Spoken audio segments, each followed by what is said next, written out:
रांची के राज अस्पताल में जमकर के हंगामा हो गया और 18 साल के युवक की हालत गंभीर होने के बाद यह मामला सामने आया। परिजनों ने डॉक्टरों पर गंभीर आरोप भी लगा दिया है और साथ ही कई बड़े दावे भी कर दिए हैं। नमस्कार, मेरा नाम सोनल रॉय है और आप देख रहे हैं न्यूज़ 11 भारत का डिजिटल प्लेटफॉर्म। रांची के राज अस्पताल की बात कर रहे हैं, जहां पर उस वक्त माहौल तनावपूर्ण हो गया जब मरीज और उनके परिजनों ने अस्पताल प्रबंधन के खिलाफ जम करके हंगामा शुरू कर दिया। परिजनों का यह आरोप है कि 18 वर्षीय राजू कुमार को यहां पर लाया गया था अस्पताल में, तो उसकी शिकायत थी कि उसका पैर टूट गया है।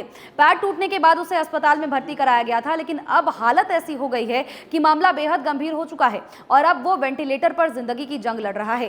पहले आप इस तस्वीर को देखिए कि हॉस्पिटल के भीतर आखिर क्या कुछ हुआ, उसके बाद आपको आगे की खबर बताएंगे। बंद करो, बंद करो, बंद करो, गुंडागर्दी बंद करो, बंद करो, बंद करो, गुंडागर्दी बंद करो। अच्छा, ये हंगामा यहाँ पर हुआ है, क्या कुछ गलती किया है अस्पताल प्रबंधन? तो 1.5 महीने पहले मेरे बच्चा का एक्सीडेंट होता है। हाँ। उनको हम लोग यहाँ पे लेकर, वो लातेहार का बच्चा है। हाँ। उनको हम लोग यहाँ पे लेकर के आते हैं। हाँ। जब उनको यहाँ लेकर के आया गया, देन ये लोग सारा टेस्ट वगैरह कुछ किए। हाँ। फिर ये लोग सारे टेस्ट के बाद बोलते हैं कि नहीं, सब चीज़ नॉर्मल है, बस बच्चे का पाँव टूटा है, उसमें प्लेट और रॉड वगैरह लगे, बाकी पूरे बॉडी में मतलब है स्क्रैचेस वगैरह लगे हुए हैं, लिगामेंट एक जगह से फ्रैक्चर हुआ, हाथ इधर देखिएगा। ब्रेन का भी सारा टेस्ट वगैरह किया गया, उसमें से कुछ नहीं निकला। फिर ये लोग उसी कंडीशन में बच्चे को 10 से 15 दिन रख देते हैं। 10 से 15 दिन के बाद वो बोलते हैं कि बच्चा पूरा होश में आएगा तब हम उसका सर्जरी करेंगे। बच्चा आँख खोल रहा है, रिएक्ट कर रहा है, तो और वो कैसे होश में आएगा? चोट लगा हुआ है, वो दवा दिए हैं तो उसको दौड़ने तो नहीं लगेगा वो। फिर इनका वो सर्जरी करते हैं। सर्जरी करने के बाद में वो बोलते हैं कि सर्जरी ओके रहा, सब चीज़ ठीक है, सब टाका वगैरह हो गया, बच्चा पूरा नॉर्मल ठीक है, आप इसको घर ले जा सकते हैं, डिस्चार्ज करवा लीजिए। हम लोग बोले कि नहीं, देखिए घर है लातेहार, उसको फिर टांका कटाने के लिए लाना पड़ेगा और भी समथिंग कुछ भी इमरजेंसी हो जाए तो लाने ले जाने में दिक्कत होगा, तो आप बच्चे को यही रखिए, ठीक है, हम लोग पैसा दे रहे हैं। वो जब बच्चे को यहाँ रखते हैं कुछ दिन, फिर उनके बच्चे का पाँव में जो पट्टी किए हुए थे उससे ब्लीडिंग हो रहा है, पस निकल रहा है, हम लोग कंप्लेन कर रहे हैं, कोई उसमें एक्शन ये लोग नहीं लेते हैं।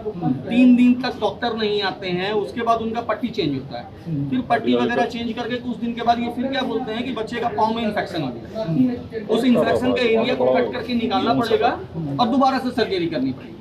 चलिए ठीक है, वो भी ये लोग दोबारा से सर्जरी करते हैं। सब चीज़ होने के बाद कल ये फिर क्या हमको बोल रहे हैं कि नहीं, बच्चे का इन्फेक्शन बढ़ते जा रहा है, पाँव काटना पड़ेगा। ठीक है, एक की दो, एक पाँव काटना पड़ेगा पहले, और उसके बाद उसको भी हम लोग खुला रखेंगे। उस चीज़ को भी अभी हम लोग पैक नहीं करेंगे, हम लोग उस चीज़ को भी खुला रखेंगे कि इन्फेक्शन अगर और बढ़ा तो और ऊपर से फिर दोबारा काटना पड़ेगा। ठीक है, देन फिर हम जब बोले कि 17, 18 साल 19 साल का लड़का है, हम बोले पाँव कट जाएगा तो कुछ तो और तरीका होगा।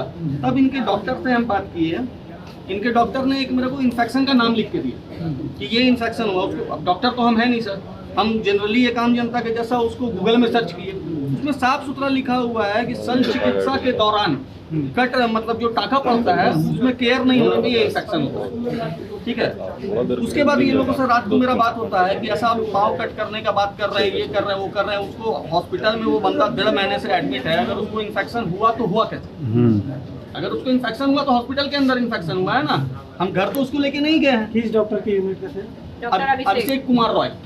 ठीक है, उसके बाद ये लोग क्या बोलते हैं, इनके मैनेजमेंट जीएम जो है इनके, वो हमको बोले कि नहीं सर, इनसे हम मांगे कि आप पहले रिपोर्ट दीजिए, हमको उसका क्रॉस एग्जामिनेशन भी कराना है।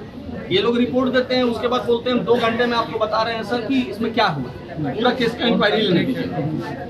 फिर 2 घंटे बाद बात हुआ तो बोला कि सर कल हम लोग सुबह में सब डॉक्टर और बोर्ड का मीटिंग है, उसमें पता चलेगा कि किसकी गलती है, किसकी गलती नहीं है, ये है, वो है, ऐसा है, वैसा है।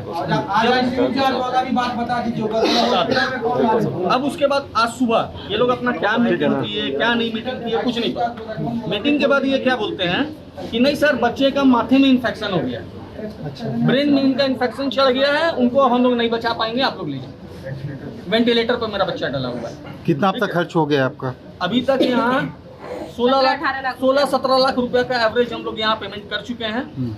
इसके बाद ये क्या बोलते हैं, अभी जब हम लोग गए आईसीयू में बच्चे को देखने के लिए, उनसे पूरा बच्चा का बॉडी नीचे से ब्लैक पड़ा हुआ है। तो हम लोगों ने पूछा कि इनको क्या ऐसा इन्फेक्शन हुआ, क्या इनको ऐसा दवा चला है जिससे कि ये ब्लैक हो गया। ये लोग तो आप लोग हॉस्पिटल की गलती है। तो वो आईसीयू वाले बंदे बदतमीजी करते हुए क्या बोलता है, तुम लोग को यहाँ लाने कौन बोला था इसको? तो बंद कीजिए ना हॉस्पिटल। भागो तुम यहाँ से, भागो यहाँ से, नहीं तो गार्ड से धक्का दे करके निकलवाइए। अच्छा, लास्ट टाइम कब मिले थे बच्ची से और कैसी कंडीशन थी? अभी 2 घंटे पहले उससे हम लोग देखने गए हैं। वो लोग सामने तो जाने नहीं देते हैं, उसको पूरा अंदर में ढक के रखे हुए हैं। फेस छोड़ के पूरा नीचे का बॉडी ब्लैक हो चुका है। लास्ट टाइम बात कब हुई थी आपकी बच्ची से? लास्ट टाइम बात कितने दिन पहले हुआ था? लास्ट टाइम बात 2 या 3 दिन के पहले वो पूरा रिएक्ट किया है। अब क्या करना है, क्या मांग के चाहते हम तो बस यही चाहेंगे ना कि मेरा बच्चा ढंग से जो निकल जाए भाई, जिंदा पहुंच जाए मेरे घर। हम तो यही चाहेंगे ना। अभी तक अस्पताल की तरफ से किसी प्रकार की कोई अनहोनी वाली खबर? नहीं, अभी तक नहीं, अनहोनी की खबर अभी तक, मतलब वो डेथ कमिटी का कुछ आई है लोग। हो गया लीजिए, अभी यहाँ हो गया, कट कर नाम बता दीजिए। मेरा नाम हुआ आशीष कुमार तिवारी, मैं उनके जीजा हूँ। ठीक। परिजनों का यह भी आरोप है कि मरीज की हालात बिगड़ने के बाद अस्पताल प्रबंधक अब उसे रेफर कर रहा है और रेफर करने की बात कह रहा है। और हंगामे की सूचना मिलने के बाद हालांकि पुलिस मौके पर पहुंची, पूरे मामले को समझाने बुझाने के बाद शांत कराने का प्रयास फिलहाल किया जा रहा है। परिजनों को समझाने की कोशिश की जा रही है, लेकिन यह घटना बहुत सारे सवाल खुद में खड़ी करती है। पहला तो स्वास्थ्य व्यवस्था पर जरूर सवाल खड़े कर रही है, लेकिन दूसरी तरफ यह भी कहा जाना चाहिए कि आखिर इलाज में लापरवाही हुई है या फिर सच में बीमारी ने कोई गंभीर रूप ले लिया जिस कारण से इस तरह की स्थिति उत्पन्न हो गई। फिलहाल इस पूरे मामले को लेकर के सभी की निगाहें टिकी हुई है कि आखिर आगे का फैसला क्या कुछ होता है।